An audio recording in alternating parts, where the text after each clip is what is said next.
look at this and see a design flaw. But in fact, that's not the case at all. Because this spoon-like ladle contraption does in fact come with an ergonomically designed handle, allowing you to grip it perfectly. Things that can influence you, okay? Maybe that's the best way to put it. The first time that I understood what that kind of influence was like was when I was in second grade. When I was in second grade, we had a teacher that would allow us to chew gum in class. She was new, she didn't know what she was doing. It's okay, all right? And so this is what would happen. Somebody in class would take out a pack of gum. It didn't look nearly as cool as this. Back then it was either Hubba Bubba, which was like our favorite choice ever, or like maybe you had like old school Juicy Fruit or something like that. Okay, but somebody would take out a pack of gum. They would open up that pack of gum. They would take out a piece of gum. They would unwrap it. I know you're going, this makes sense, right? Okay, haven't lost anybody yet, right? They would put in that piece of gum. And in that moment, everybody else in the class wanted gum. I don't even like gum. But in the moment somebody in class put a stick of gum in their mouth, guess what everybody wanted? Wanted gum. Some of you right now are going, I want gum. I see that look on your face. I have gum. Now, it wouldn't be very nice of me to have gum and not allow you to have gum. That's life. You just got to deal with it sometimes. No, I'm joking. Nicholas, can you help me out? Can you pass out gum? People on that side that want it. Caleb, can you help me out over there? Anybody wants gum? These guys will open up pack gums, wave at them, smile. Any young ladies, don't smile at them too much because junior high boys, we don't want them to explode. All right? Help them out there as they go. See, influence is so significant in our life. There are times that you don't even know that you need something. You don't know that you want something. And the reality is that you don't. But because of influences that are placed on us in the world that we live in, we begin to think it's something that I have to have. There's this idea of contentment that is incredibly difficult to come by. Now, the reason I want to tell you about the gum is because I want you to understand this is not something that was introduced with social media, okay? If we run short, I got extra, guys. Oh, you got good? You got extra there? Nobody else wants the gum. See how it is? It's all right. Whatever's left, I promise you, my wife will chew this week, so it's not a problem, all right? Here's what happens. Some of us want to think that this idea of being discontent came from this social media age we live in. And I want you to know it's not. It has been around forever. But here's what happens. The social media age that we live in magnifies three key struggles that I believe that we deal with in the area of contentment. The first one is really simple. We saw it up on the screen in the opening video. This idea of financial or material discontentment.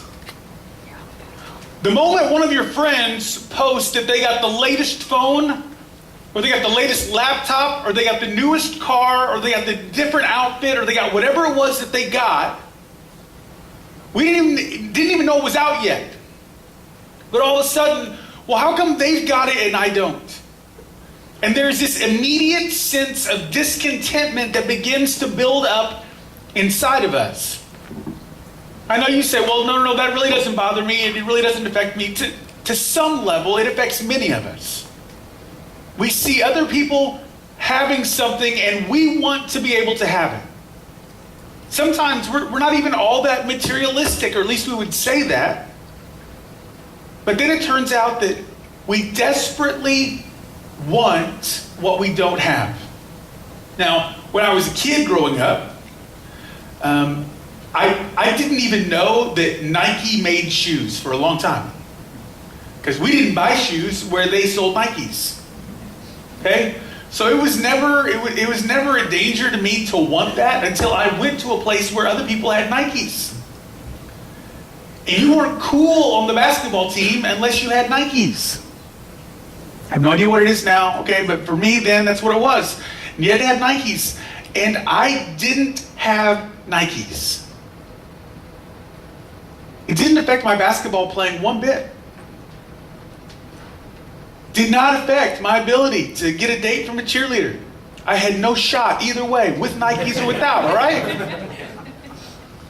But there was this thing inside of me that said, well, those guys have it, so I ought to be able to have it too. So this seed of discontentment begins to kind of well up inside of us. There's a second area that I think is pretty significant when it comes to discontentment, especially in the social media age that we live in. It is so magnified. Relational discontentment. Some of you have been noticing that whenever somebody proposes now, you can't just ask somebody to marry you anymore. It has to be like a full-on production. You know, like video crew, some guy with a boom mic hanging over the gazebo, you know, whatever, wherever you're at trying to... I mean, it's crazy. It has to be this big, huge ordeal. And so you see these big, elaborate things happening, and you're going, but I'm not even dating anybody. And all my friends are married. Talk to people who've been married for a while. They may say, take your time, it's all right. Others may not, I don't know. But see, whenever other people that I seem to think are at my same stage of life, my same position in life, whenever something different is happening with them relationally than what is happening with me, we begin to find discontentment. And here's part of the problem. On social media, we typically see the best.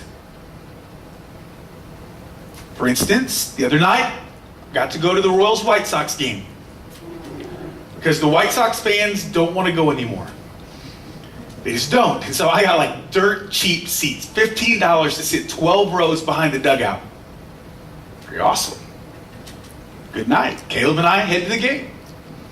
We got there, I kid you not, there were maybe 2,000 people in the entire stadium. And maybe 80 of them were wearing White Sox stuff. Everybody else was in blue for the Royals. It was crazy. In fact, to tell you how bad it was, you know, on the Jumbotron, they would flash up pictures of the home team fans. They were going back to like the same 10 people because that's all that they could get. They didn't have enough blue around them to kind of mess with what was going on at Jumbotron.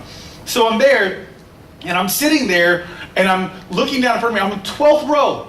That's close. I mean, not quite close enough to smell how sweaty everybody is, but like pretty close, right? And I look down in front of me, and there's people on either side of this one row that's the very row behind the dugout. Nobody in the middle. Look at Caleb, go grab a seat, so he say. Dad, I think he was afraid that if we gave up these seats and we went down there, we wouldn't be able to come back, you know, where we were or whatever. So we go down, we're sitting in the front row. Now, in that moment, I thought back to all of these things all season long that my friends that live back in Kansas City have been posting. I have a friend, Amy. Amy and I sang in the choir together in college, everything. She and her husband, they go to like 40 baseball games a year. They make me sick, all right? They're disgusting people. And so they go and they sit and they watch, and they've already got tickets for the playoffs and all this kind of stuff. So as soon as I got good seats, this is what I did. After a season long of being frustrated with all of my friends, you know, this is what you have to do when you're talking, right? Okay. So after all that, I just want you all to know that I'm at the Royals game in Kansas City, in Chicago, and I am sitting on the front row behind the dugout. And I started tagging people that I wanted to be jealous of where I was sitting. Totally did that. In the third inning, the people that bought tickets to those seats showed up. I didn't send another Facebook status update going, got kicked out of my seats, moving back now. No. I just let them think I was in the front row the whole game. Why? Because most of the time, we post the best. Most of the time, we post the high points. Now, there's a whole other topic we're going to talk about another day for those of us that sometimes forget where constructive things happen and don't. And sometimes we make mistakes on social media, and sometimes we just go to a whole other place that's not the best. But for the majority of us, what happens on social media is we post the best. We post the big event we're going to. We post the next relationship milestone that goes on. They've now made up like 62 days a year, you know, like National Sisters Day, National Daughters Day, National Left-Handed Redhead Day, whatever it is. I mean, like, we've made them all up, and you have to go in there and you have to tag everybody you know, and you have to say that you have these connections. And so we post these things, and anytime we do that, people without those connections look at it and go, but I don't have that. I don't have a daughter. Maybe they tried and tried and tried for children, and they're not having. And so this National Daughter Day that everybody else is all excited about, they're sitting, but I don't have that. This relationship status update, but I'm not dating anybody, and my marriage is a wreck, and all these things that begin to happen, and we become discontent with where we are because of what we see or think is going on in someone else's life. There are these material, financial things that struggles that come up because of social media. There are these relational things that come up. But then there's this other area, and it's a very interesting area. And what I want us to do before we dig there, I want us to go to Philippians chapter 4, if you would please. This is where we're going to dig in with our scripture for today, and it's going to lead us into this third area. Philippians chapter 4. We're going to start reading in verse 12. Just 2 verses today. It says, I know both how to have a little and I know how to have a lot. In any and all circumstances, I have learned the secret of being content, whether well-fed or hungry, whether in abundance or in need. I am able to do all things through him who strengthens me. Now, here's something that I think is so interesting. This last area, I'm going to call it circumstantial. Okay, we got the material, the financial, we got the relational. Here's the last one, this circumstantial. Some of us are not content with where we are in life. Could be you're not at the job you thought you were going to have. Man, when I was a sophomore in high school, I thought I knew what job I was going to have. I am not the third baseman for the Kansas City Royals. So it's obvious that I did not grow up to be who I thought I was going to be. Didn't happen. For some of you, it's contentment about, well, I thought that things would be better. I thought my marriage would be better by now. I thought things would be different with my parents by now. It seems like everybody else around me, their circumstances are so much better than mine, and mine just aren't. See, all those other areas begin to affect the circumstances of our life. And here in Philippians, the writer Paul is talking about what I think is the greatest struggle in the Bible. We're going to talk about it because in verse 14 that we really, 4:13, that we really misquote so often. We attribute it to something else. It's so important for us to grasp this idea that God has called for us to be content. And Paul says, I have learned to be content in all things. He talks about materialistic kind of things. He talks about relational, contentment kinds of issues here, circumstantial things going on. And then he makes the statement that a lot of us want to attribute to anything in life. I can do all things through Christ who strengthens me. You know, you wake up for the test. You didn't study as much as you should have. It's all right, I can do all things through Christ who strengthens me. You can fail it just fine. That verse was never put in there to say that I can go run a marathon. Some of you can, some of you can't. Some of you shouldn't. At least not without medical personnel right there, all right? I would be in that group. It was never put there to say you can go make $1 million. It was never put there so that you could say that so you're going to find the greatest spouse, or you're going to have the exact amount of children that you want to have, or you're going to have the perfect job that you set out to gain when you went to school. It's not about that. That verse is so misused. That verse is talking about our ability to be content, which I'm going to offer today is one of the most difficult things in life. It's why Paul talks about how huge it is to have the strength of Jesus in order to find contentment. See, my natural inclination is not to be content. My natural inclination is to want what's next. My natural inclination is to want more. My natural inclination is to want different.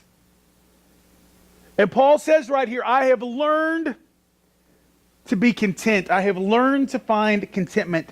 And I can do that because of the strength that God gives me. I want you to think back to these areas we talked about this morning. The material stuff. I like material stuff. I like my phone. I like my computer.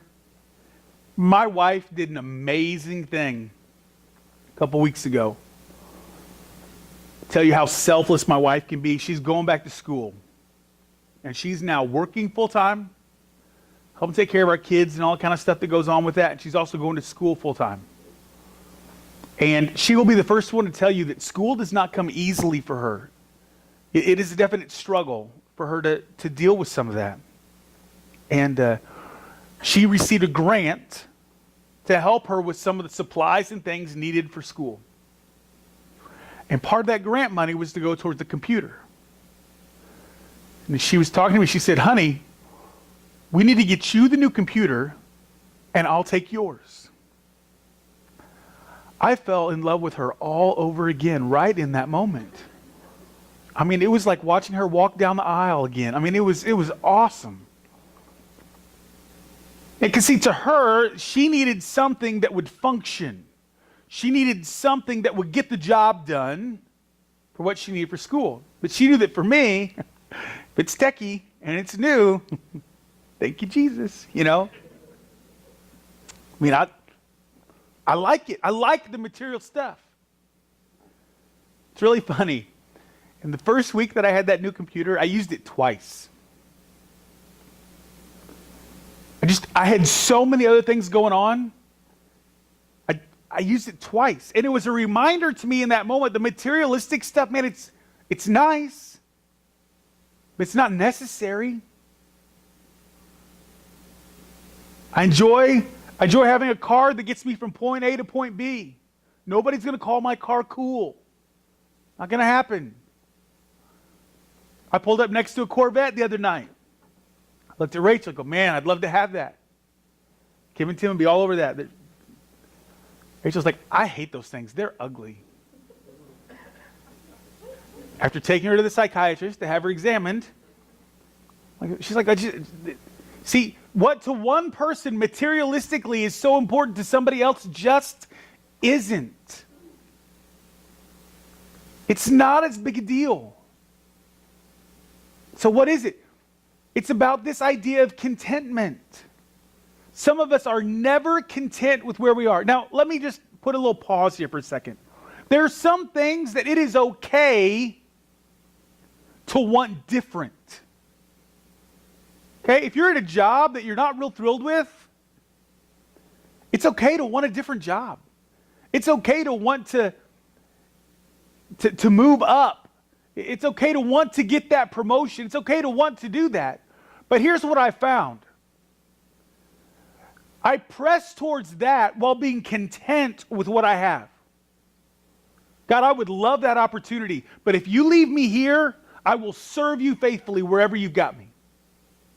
God, I'd love that next step, but God, if this is where you want me, I promise you I will give everything that I've got to it. Because what happens is if I'm so focused on that, and I'm not content with this, I won't do this well, which means I'm never going to get that. I literally knew a guy one time that he would date a girl long enough to, in his mind, move up to a better girl. Well, she's really not the girl I'd like to be with, but if I'm seen as dateable and that kind of thing, other girls will want to date me more. And so he did. He would discard them every 2-3 months. He just moved from one to the next, to the next, to the next, until finally he moved up to a girl who'd been doing the exact same thing with guys that he'd been doing with girls. They both ended up miserable. Content. What does it mean to be content? So what's the opposite of contentment? Well, here's what happens. For us to move to a place of contentment, it means that we have to stop comparisons. We have to stop this idea that what you have is better than what I have. I was talking with John this morning. John's got a cool bass over here. And he was talking about the same kind of bass that Paul McCartney played with the Beatles and all that kind of stuff. I mean, it's a cool thing. And I love watching him play it because in part, John's like an imposing guy. And it's a rather small bass. And so it looks cool when John plays it. I like watching John play a bass. And occasionally when musicians get together, we will talk about gear. Okay? And it's whose gear is better than somebody else's gear. I play a Washburn bass. I like my Washburn bass. It's 5-string. I think it's pretty cool. Had one guy tell me once, oh, Washburn basses, they're junk. Those are fighting words. Are you kidding me? You don't talk about my bass that way. That is not cool. Why? Because all of a sudden it's about comparisons. Some of us will talk about our jobs. Some of us will talk about our majors. I've heard some of you just absolutely bash other people's majors. It cracks me up. Oh, really? You're a business major? Do you do anything? And it's usually like a nursing or music major that says that, right? Because the music majors are taking 14 ensembles for 0.02 credit or whatever it is, right? The nursing majors are nursing, whatever it is, right? All this time and everything, and I want to sit there going, you knew this before you walked into it. Why are you complaining now? If you wanted the easy track, go do that major. I'm not going to insert any, I don't want to offend anybody here today, right? I'm not saying one major is easier than another. It is, but okay, it's just, we start to compare. See, comparisons lead us to discontentment. I wish I had those kind of shoes. I wish I had that kind of car. I wish I had this kind of... Comparisons lead to discontentment. So, how do we kill comparisons? How do we do it? How do we get rid of them? We go back to Philippians 4:12 and 13. I've learned to be content in all things. How? Because I can do all things through Christ who strengthens me. Paul acknowledges that there is no way I can kill comparisons in my life on my own. It requires something supernatural outside me to help me do that. What does it look like in real life here in 2015 in the social media age where it's blasted all over Facebook every time it happens? Rachel and I are getting ready to take a trip this week. And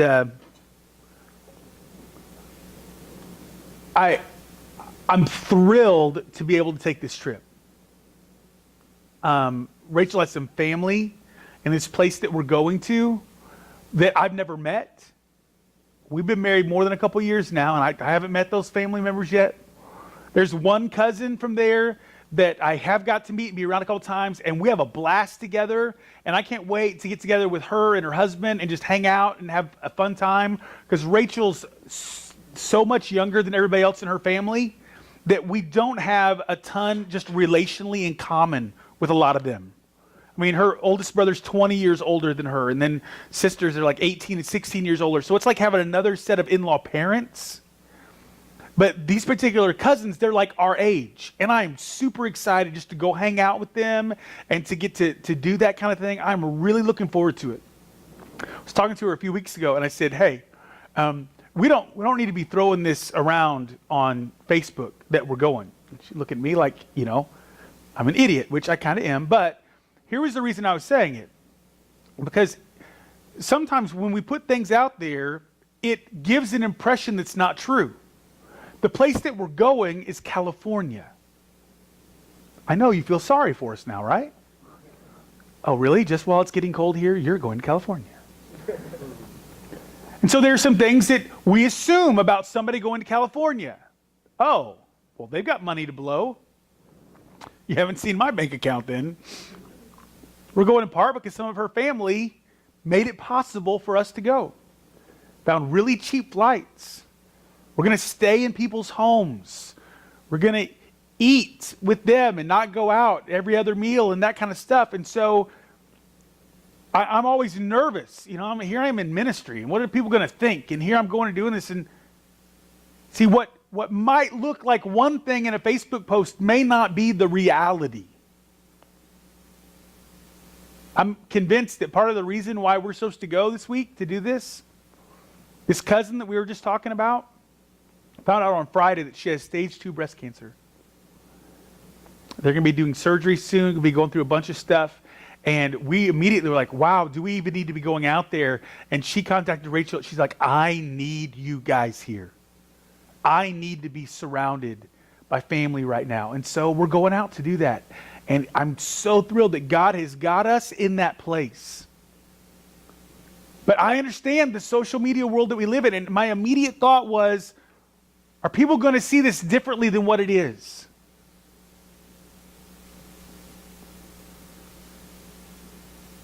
I so desperately want us to live lives that are not about the comparison to the person next to us. But the only comparison that I should be making in my life is a comparison between me and Jesus. And here's what I find. When I compare my life to his, man, I come up short.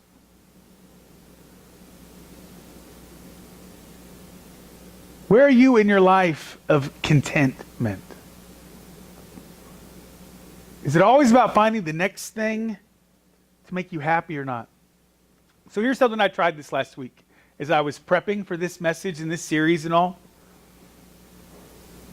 Every time that I saw myself beginning to feel a comparison to someone else, I tried to encourage that person. For instance, one of my friends got really great seats to the playoff series for the Royals.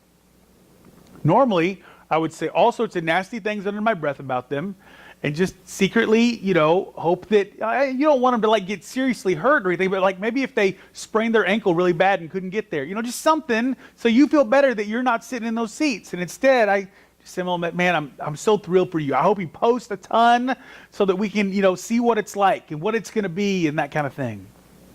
Another one of my friends this week that got a promotion at work, and that promotion brought a hefty pay raise. And they were already doing pretty okay to begin with. Man, I'm so excited for you. Here's what I began to find, is that when I celebrated with others, it made it much harder to feel sorry for myself. When I was able to celebrate what others were doing, what others were experiencing, there was a greater sense of contentment within me. Why? Because that's part of how God designed us. God designed us to live in faith community. He designed us to live connected to one another. In fact, the Bible tells us that as believers, when one of us is hurting, we're all to hurt with them. But when one of us is celebrating, we are to all be at the party. We're to celebrate. And when I'm celebrating with someone else, it is really hard. It's really hard to feel sorry for myself. We're going to talk over these next few weeks about some really key areas when it comes to this struggle of living in a socially media-driven world. We're going to talk about this idea of intimacy. What does it mean to actually find intimacy with other people? We're going to talk about what does it mean to find authenticity. Man, it is so easy to be fake. It is so easy to project one thing when in reality things are far, far different. And then lastly, I want to talk about this idea of compassion. Compassion is not a bucket of ice we dump over our head. Compassion is not hit like if you agree with this, but what does it mean to really understand compassion in a world that at times feels like it is just so out there and not right here where we live, where we interact, where we connect with those around us. Let's pray together this morning. God, I know I personally am challenged by what we're talking about over these next few weeks. God, I know that when it comes to contentment in my life, I come up lacking so much. I look at people that are at the same stage of life that I am, and I think that they've got it so much more together than I do. And God, I'm jealous of it. God, I look at people that have more things than I've got, and I get frustrated with it. God, I see people posting about how blissful and wonderful their relationships are and how great, and I'm sitting in the midst of a fight or a struggle at home, and God, I want what they've got. God, would you teach me to be content? And that, God, I find that contentment in you. Not what I can accomplish, not what I can do, but God, I find that contentment in you. God, I pray that as we look through these significant areas of our life, that God, so many times it's just this facade of what might be. Sometimes we have a facade of intimacy with others. We have a facade of authenticity. We have a facade of compassion. God, I pray that we would break through that and we would find the reality of those things in our lives. God, I pray that you would take our struggles and you would turn them to successes. And I pray it in Jesus' name. Amen. Thanks for being with us today. A couple things before you go. Every Sunday, we go out and grab lunch together. It's just something we do. A lot of us will finish tearing down and go grab something to eat. If you'd like to join with us today, there's information in your worship folder today about where we're going to go do that and how we're going to hang out. I'd love to have you come join us. Also, we've got groups meeting this week. Don't miss out on your opportunity to connect in a group. Specifically, our Tuesday night young adult group is a great one to plug into. Would love to have you go there. There's also information in the sheet today about Journey Live. This year with Journey Live is our ministry for students 7th through 12th grade. We kind of let them dig into the beginning of the school year. We had several of them that were kind of starting new stages and new things going on, and so we let them kind of dig into that. We're going to be kicking that off after Columbus Day weekend. So on the 18th will be our first official kickoff for Journey Live. We're going to kick it off by going bowling and hanging out and just kind of having a good time. If you've got a student, grade 7 through 12, would like to be a part of that, let me know so I can get you the information about it. If you're somebody that says, you know what, I would love to help with a ministry like that. I'd love to be involved in connecting with students that age. Come talk to me as well. We've got some great ways for you to plug in and be connected there, and would love to have you be a part of that. All right? Thanks so much for being here today. See you back next week, ready to worship again. Catch you later. Thank you for joining us today at Journey Church. We trust that you've enjoyed this resource and hope that you will join us next week as we find out how we can take the next step in our journey of faith. If you'd like to stay up to date with what's happening at Journey Church, please check out our Facebook page or log on to our website at takethenextstep.us.